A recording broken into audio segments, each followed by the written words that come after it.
नमस्कार।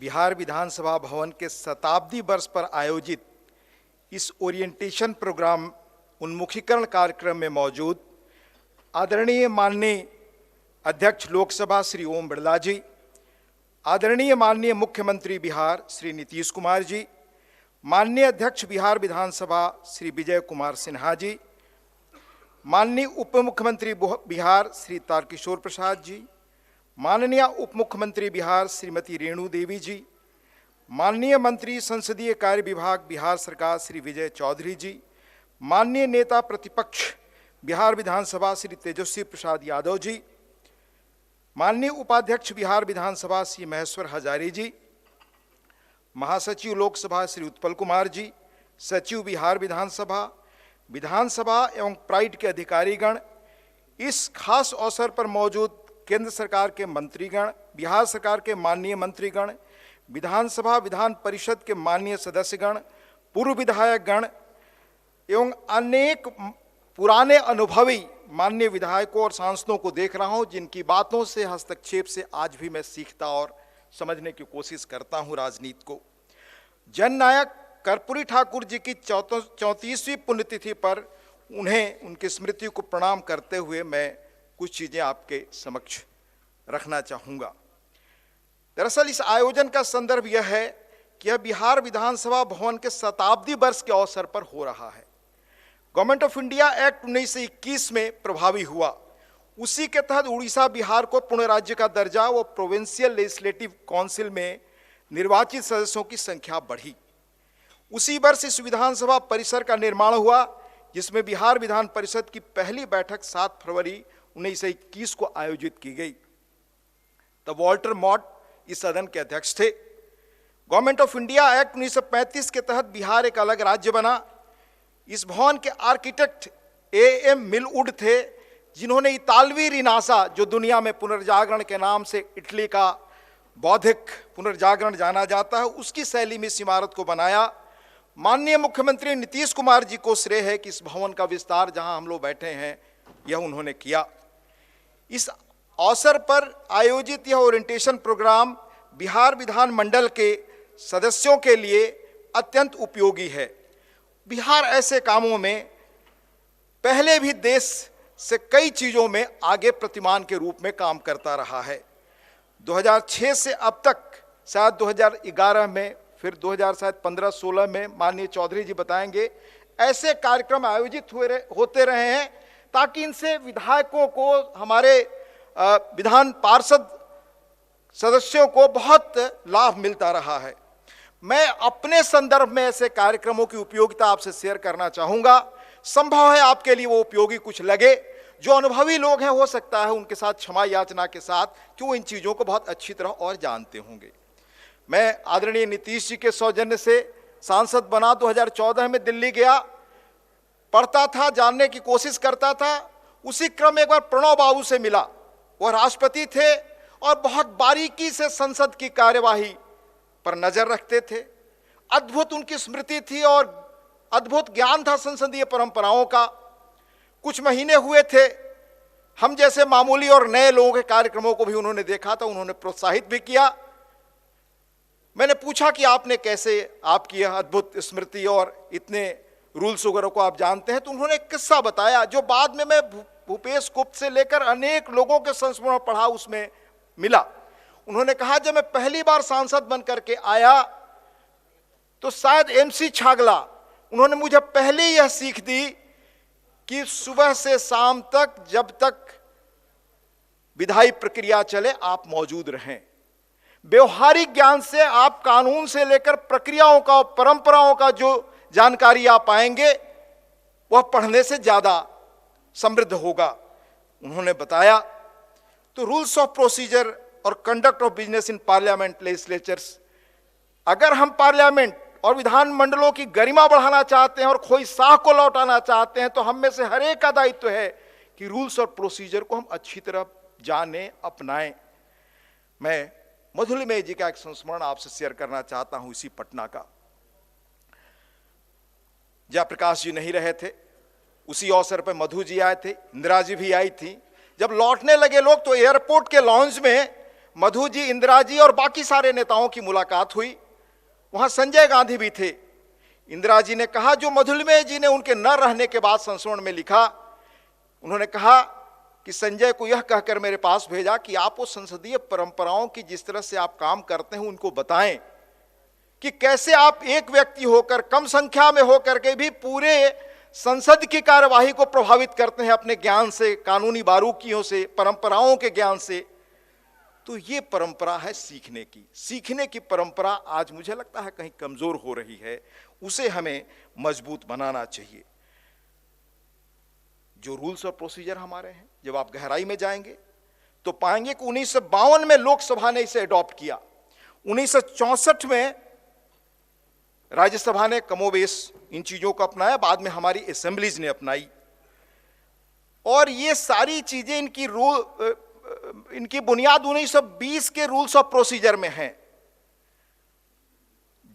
बुनियादी रूप से यह बेसिक फ्रेमवर्क कॉलोनियल है।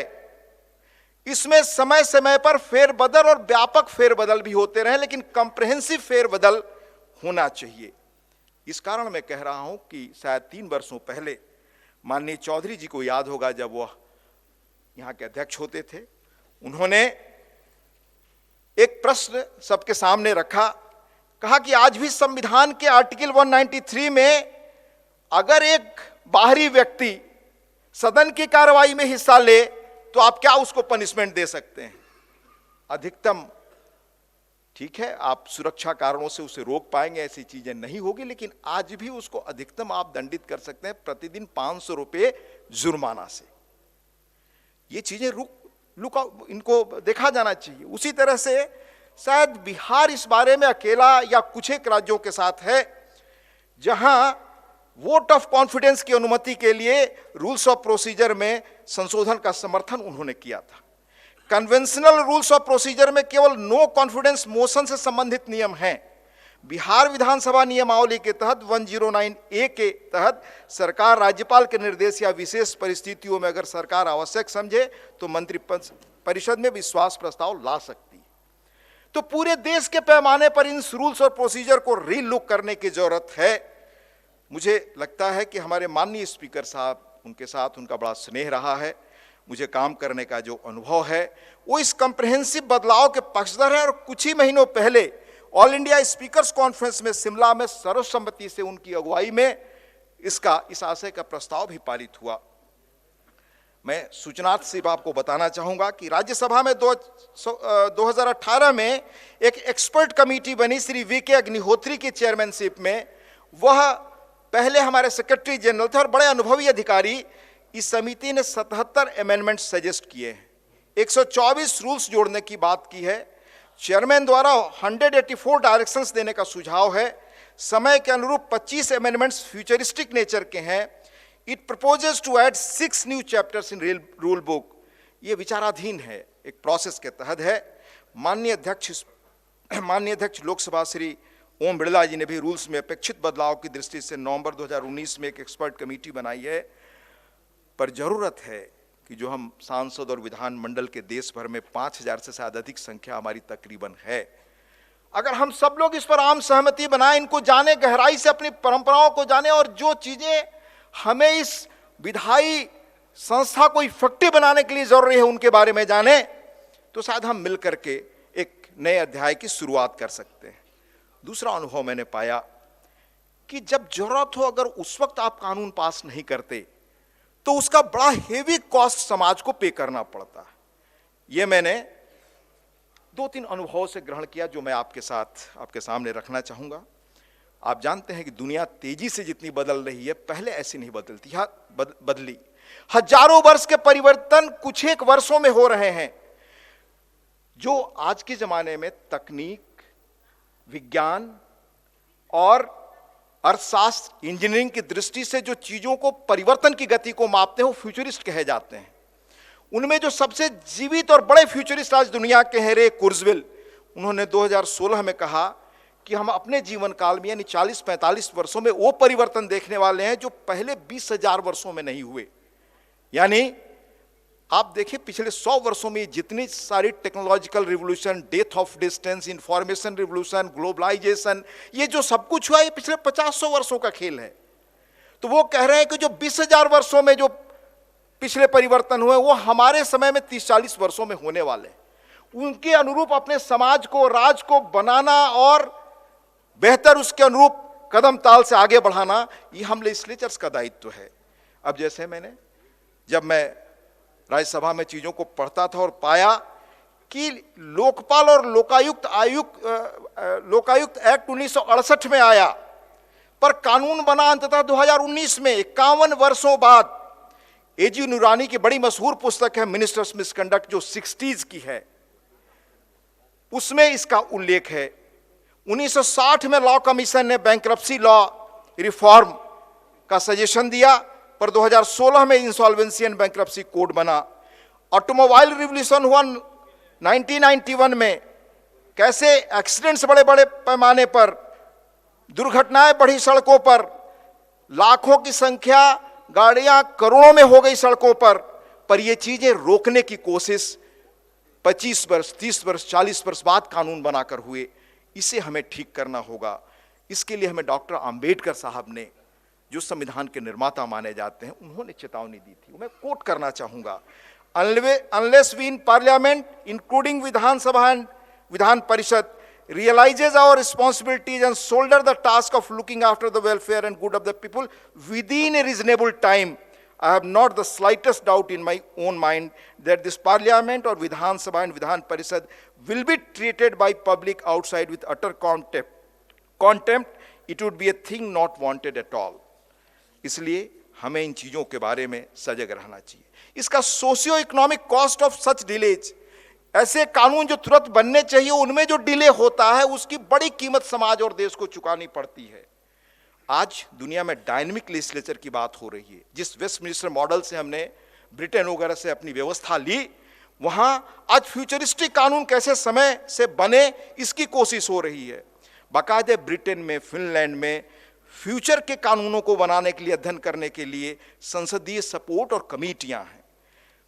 मैं उसको एक उदाहरण से आपको बताना चाहूंगा, बिहार में ऐसे काम कैसे समय समय पर हुए हैं और हो रहे हैं।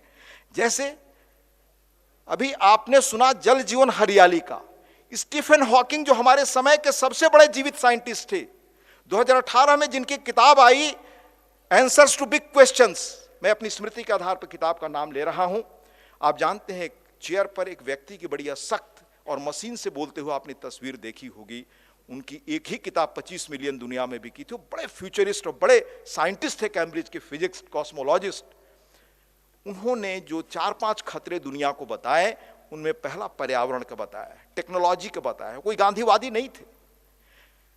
और आपने जल जीवन हरियाली पर सोचा। ये सारी चीजें फ्यूचरिस्टिक हैं। ऐसी चीजों के बारे में हमें सोचना होगा। इसी तरह रिपील ऑफ रिडंडेंट लॉज, 2014 से 20 के बीच केंद्र ने 1500 पुराने लॉज को खत्म किए हैं जो अप्रासंगिक हो गए थे। अनेक राज्यों ने किया और बिहार में भी हो रहा होगा। मैं देखता हूं कि संसद में फ्लोर पर अनेक आश्वासन 25-30 वर्षों से पड़े हुए हैं।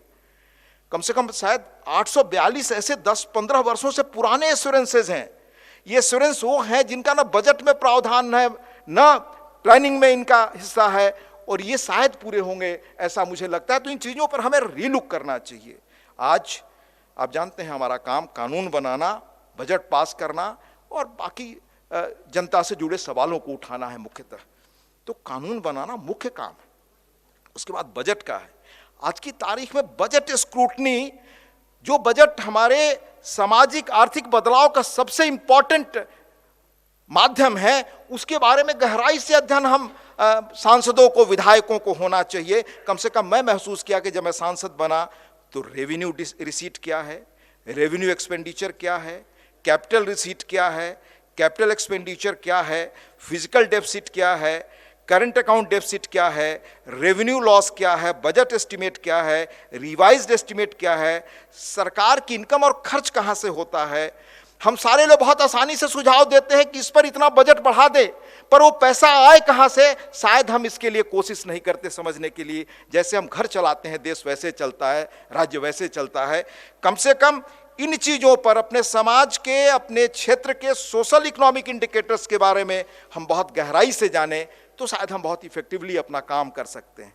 अभी कल ही मैं पढ़ रहा था बिहार के बारे में खबर कि किस तरह बिहार ने अपना रेवेन्यू सरप्लस बजट रखा है और साथ ही किस तरह से एफआरबीएम एक्ट के तहत सक्सेसफुली ओवर द ईयर्स अपना रेवेन्यू सरप्लस मेंटेन किया है। ये क्या चीज है, आप समझेंगे तो इसके महत्व को जानेंगे। ये शायद कुछ एक राज्य ही कर पा रहे हैं। इसलिए मुझे लगता है कि इन चीजों के बारे में जानना, और इसके लिए लोकसभा स्पीकर साहब ने एक अच्छी शुरुआत की है और शायद विधानसभाओं में भी ऐसा होता होगा। और निश्चित रूप से जहां नहीं होता हो, ये चीज होनी चाहिए कि रिसर्च विंग बनाकर बेहतर तरीके से इन टर्मिनोलॉजीज का, जिसके माध्यम से बजट पर बहुत अच्छी तरह से आप कंट्रीब्यूट कर सकते हैं, उनके बारे में बताया जाए। जब मैं दिल्ली गया तो अनेक ऐसे पीआरएस वगैरह जैसी संस्थाएं थीं जो नए सांसदों को बुलाती थी और एक एक चीज पर बताती थी। मैं उनमें जाता था सुबह सुबह संसद शुरू होने के पहले। तो कम से कम जितनी अच्छी तरह से अगर हम नियमावली को समझेंगे, बजट को समझेंगे, उनके जो टर्मिनोलॉजी है उसको समझेंगे, तो हमारा कंट्रीब्यूशन बहुत बड़ा होगा। बोलने का टाइम मैनेजमेंट, यह भी ध्यान खुद हमें रखना पड़ेगा। अटेंडेंस का, खास तौर से मैं पाता हूं कि जब कानून महत्वपूर्ण बनने होते हैं तो दोपहर बाद हमारी संख्या कम हो जाती है। ये कम से कम रुचि हो। और हमारी मर्यादा तब बढ़े जब हम आत्मानुशासन से संसद और विधानसभाओं को चलाएं। अच्छी बहस हो, निर्बाध बहस हो, बैठकें बढ़े, पर बैठक जब भी बढ़े तो डिसरप्शन के लिए ना बढ़े। यह आम सहमति से हमको बनाना होगा। मैं आपको बताऊं, माननीय सोमनाथ जी ने स्पीकर के रूप में क्या कहा, यह हम सब के लिए जो सदन चलाते हैं एक मार्गदर्शक सूचक है। कहा, if I take a strong action I am blamed of being partisan, and if I take a mild action then also I am accused. माननीय स्पीकर साहब को अच्छी तरह पता होगा कि हमारे माननीय मुख्यमंत्री नीतीश कुमार जी ने, मैं लोकसभा के रिकॉर्ड्स देख रहा था, प्रिजाइडिंग ऑफिसर्स की बड़ी इफेक्टिवली भूमिका निभाई है। शायद 10वीं लोकसभा में वह पैनल ऑफ चेयरपर्सन्स में 23 जनवरी 1993 से लेकर 10 मई 1996 तक रहे। जब भी संचालन सदन की कार्यवाही हुई, बहुत अच्छी तरह से उन्होंने चलाया, कुशलता से, और साथ ही संचालन के साथ अपनी पार्टी के नेता के नाते सदन में हर अवसर पर बड़े प्रभावी तरीके से अपनी बात भी रखी। पर एक उल्लेखनीय चीज और मैंने पाई, सदन के नियमों और प्रेसिडेंट्स का उन्हें बहुत अच्छा ज्ञान है। उन्होंने प्रोसीजरल मैटर्स पर भी सवाल उठाए। मुझे लगता है कि आपके लिए बड़ा अच्छा अवसर है कि ऐसा अनुभवी व्यक्ति आपके साथ हैं। आज जरूरत है कि हम कैसे लोकतंत्र में स्वानुशासन कायम करें। मैं महात्मा गांधी जी ने इस बारे में क्या कहा स्वानुशासन पर, डॉक्टर राधाकृष्णन ने कहा क्या कहा, पंडित जवाहरलाल जी ने क्या कहा, मैं विस्तार से बताता, पर अपने समय में बोलने के लिए मैं सिर्फ पंडित जी का कोट बताना चाहूँगा। यह आप समझ सकते हैं कि जो हम बात करते हैं कि कैसे विधायिका की गरिमा घटती है, तो उसमें हम सबका कैसे कंट्रीब्यूशन है, ये उस वक्त पंडित जी ने कहा था। उन्होंने जब राज्यसभा के सदस्यों की विदाई हो रही थी तो अपना उनके फेयरवेल में कहा, Parliament does not set some kind of an example to the rest of the country as we behave here to each other towards our work towards the general public, so to some extent others will behave elsewhere, whether in the state legislatures or in many other organs of self-government that exist in the country or that are growing up, right way down to the foundation of our democracy, the panchayats in village. Therefore, on all of us rests with great responsibility, not only to behave as we should behave, but to remember always that a million eyes are upon us, and we may not do something that brings the slightest discredit on parliament or set a wrong line before the people.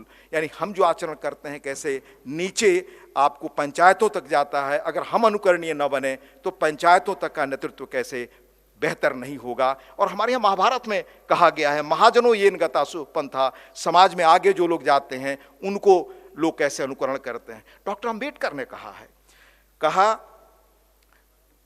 our representatives institutions articulate the theme of order and discipline and script the story of success of our democracy, which the ordinary people of this country so vigorously defend for their well-being and empowerment and for the common good of the whole country.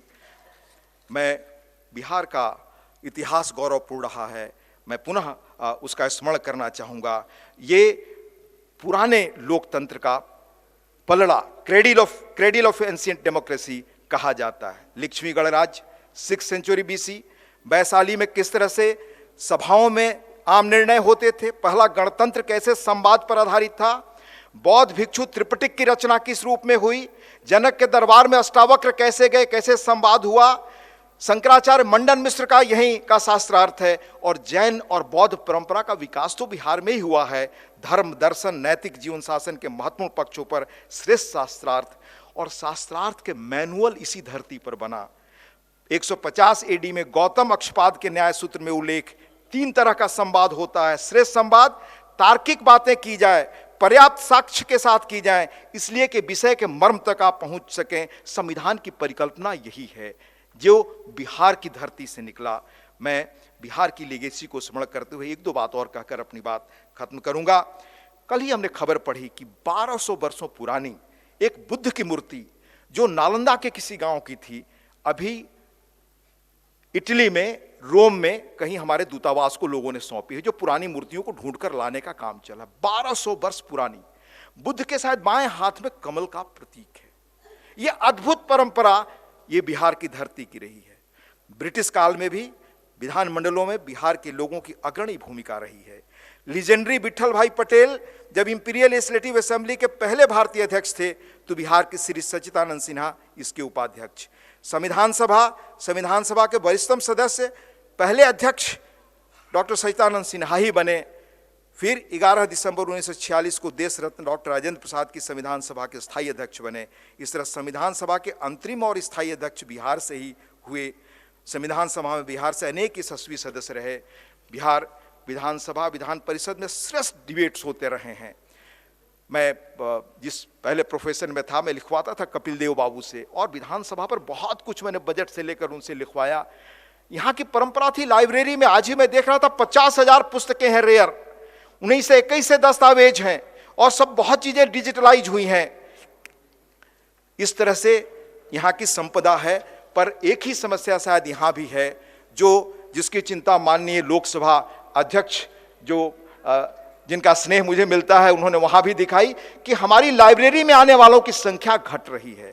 मुझे लगता है कि अगर संपन्न debate हमें करना है, तो जैसे बिहार में बहुत दिनों तक ये परंपरा थी, बहुत लोग आते थे, उसको हम कैसे वापस करें। अब मैं अंत में राजेंद्र बाबू के एक कोट के साथ अपनी बात खत्म करूंगा। जब संविधान को, भारत के संविधान को स्वीकार करते हुए उन्होंने जो बात कही, वही हम सब के लिए मापदंड है, कसौटी है। If the people who are elected are capable and men of character and integrity, they would be able to make the best even of a defective constitution.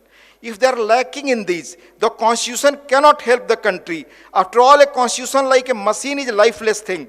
It acquires life because of the men who control it and operate it. And India needs today nothing more than a set of honest men who will have the interest of the country before them. It requires men of a strong character, men who will not sacrifice the interest of the country at large for the sake of a smaller groups and areas, who will rise over the prejudice which are born of differences. ये राजेंद्र बाबू ने कसौटी कही थी, कैसे चरित्रवान लोग आए सामने और देश समाज को आगे ले जाएं। इसके साथ ही मैं आयोजकों को, माननीय अध्यक्ष बिहार विधानसभा, लोकसभा, प्राइड के अधिकारीगण, सबको मैं धन्यवाद देना चाहूँगा, और आप सभी लोगों को कि आपने धैर्य से सुना और मुझे इस गौरवशाली कार्यक्रम का हिस्सा बनने का अवसर दिया। नमस्कार, धन्यवाद।